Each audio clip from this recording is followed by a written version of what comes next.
Eh bien, merci pour ta présentation.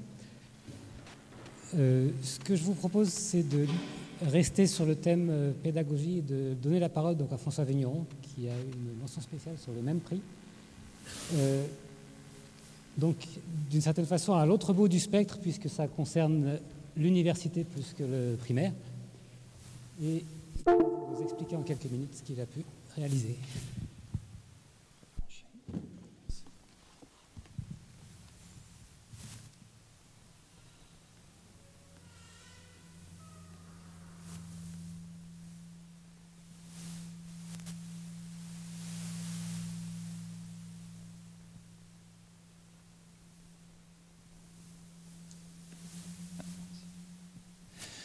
Bien, bonjour. Donc avant tout, je tiens à remercier le jury et les organisateurs pour cette distinction et pour l'opportunité de présenter brièvement donc, le parcours Apprendre autrement. Donc, de quoi s'agit-il? Le parcours Apprendre autrement, c'est un nouveau parcours de licence que nous avons construit sur 2 ans, qui s'inscrit dans le cadre de la licence de sciences pour l'ingénieur à Créteil. Concrètement, ça veut dire que nous prenons le tronc commun et nous remplaçons les cours de maths, de physique et d'informatique pour les remplacer par des enseignements spécifiques. C'est les enseignements que j'ai encadrés en rouge sur ce transparent. Et les étudiants qui ont suivi notre programme, à partir de la 3e année, ils retournent vers le tronc commun des sciences pour l'ingénieur. Alors, qui sont ces étudiants? À qui ça s'adresse? Initialement, ce projet était une commande du recteur de l'académie qui nous a demandé de travailler spécifiquement l'intégration des bacheliers technologiques.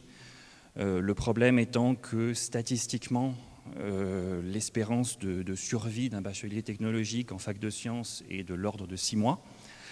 Mais très très vite, on s'est rendu compte qu'il fallait élargir le public, tout simplement parce que, pour 2 raisons. La première, c'est que la diversité des profils est vraiment un point positif qui permettait de faire beaucoup plus de choses, et puis surtout parce que les problèmes qu'on rencontrait avec les élèves de Bac Techno sont en fait des problèmes qui sont communs à beaucoup d'étudiants.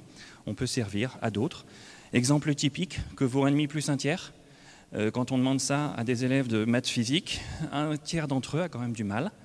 Quand on pose la même question en chimie bio, plus de la moitié ne savent pas répondre. Quand on demande des manipulations algébriques du 1er degré, comme isoler un terme dans une expression, c'est vrai que les 60% des bacs techno sont perdus, mais un étudiant sur 4 ayant titulaire d'un bac S ne sait pas faire. Il y a plein d'autres problèmes. Donc, qu'est-ce qu'on a fait concrètement pour répondre à ces difficultés dans notre parcours? En fait, le premier point, c'est typiquement ce qu'on vient de voir à travers l'intervention sur Math en Vie, c'est de donner du recul, donner du sens. Donc nous, ce qu'on a fait, c'est à travers le suivi de problèmes directeurs. Le deuxième point, il a été très très bien illustré par le premier exposé cet après-midi. Pour pallier aux problèmes de compréhension écrite, on a mis en place des supports interactifs, des expérimentations numériques, mais on s'est très vite rendu compte que cette approche-là permet vraiment, au-delà du gadget et de la représentation, on peut vraiment véhiculer du sens et faire avancer les choses sur le plan mathématique et véritablement explorer l'aspect dynamique des concepts. Ensuite, vous excuserez l'anglicisme, je ne connais pas la bonne façon de l'exprimer en français, c'est oser le computational thinking. De quoi il s'agit? C'est de mettre les étudiants derrière un ordinateur et de les faire programmer très très vite. Pourquoi? Parce que la programmation, ça leur permet de travailler la rigueur de pensée, la rigueur d'expression et d'asseoir la logique, et travailler la logique. Donc ça, c'est un point assez important. On a poussé aussi l'aspect multidisciplinaire assez loin, c'est-à-dire qu'on a créé des enseignements en termes qui sont centrés sur des projets. Un des modules, c'est des projets, où alternativement, il va y avoir des profs de maths et des profs de physique qui interviennent 1 semaine sur 2 pour amener les étudiants à résoudre le projet, mais à la fin, c'est les étudiants qui ont le projet. Voilà. Et puis, un point qui a l'air bien classique, mais qui est quand même essentiel, c'est la pratique d'un entraînement régulier au calcul, bon, avec différentes formes possibles. Et puis, le dernier front de nos actions, c'était de revisiter la façon dont on évalue les enseignements. Alors, la question à $1 million, est-ce que cette stratégie marche? Eh bien, oui. Voilà les résultats tout frais du premier semestre de l'année 2018. Donc, au niveau de la première année de licence, les étudiants à Apprendre Autrement ont un profil de réussite comparable à ceux des doubles cursus. En deuxième année, le résultat est extraordinaire, c'est-à-dire que la deuxième année de Sciences pour l'ingénieur, c'est l'hécatombe. Hein, vous voyez, c'est normalement 86% d'échecs, 93% d'échecs en mécanique. Et nos étudiants s'en sortaient avec 88% de réussite. Alors là, évidemment, beaucoup de collègues m'ont dit, à un moment j'avais presque eu un doute, est-ce que ces notes-là sont juste des notes de complaisance, comme c'est un parcours spécifique, des UE différentes, une évaluation différente, est-ce que finalement c'est juste que je les aimais bien, donc je leur ai mis des bonnes notes? Eh bien non, parce que cette année, c'est la première année où on a pu amener une promo jusqu'au L3.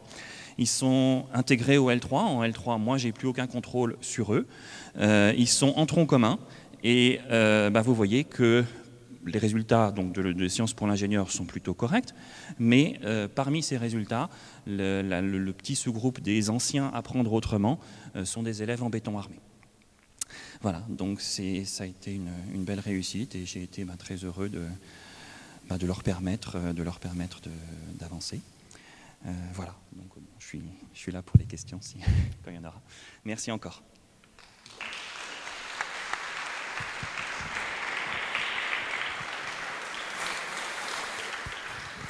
Merci pour ta présentation. Donc, on revient sur le prix d'Alembert. Et donc, ça a été assez difficile de sélectionner donc le lauréat et puis les coups de cœur qu'on a choisis. Il nous restait beaucoup de choses. Le choix était assez cornélien. On en a gardé 2.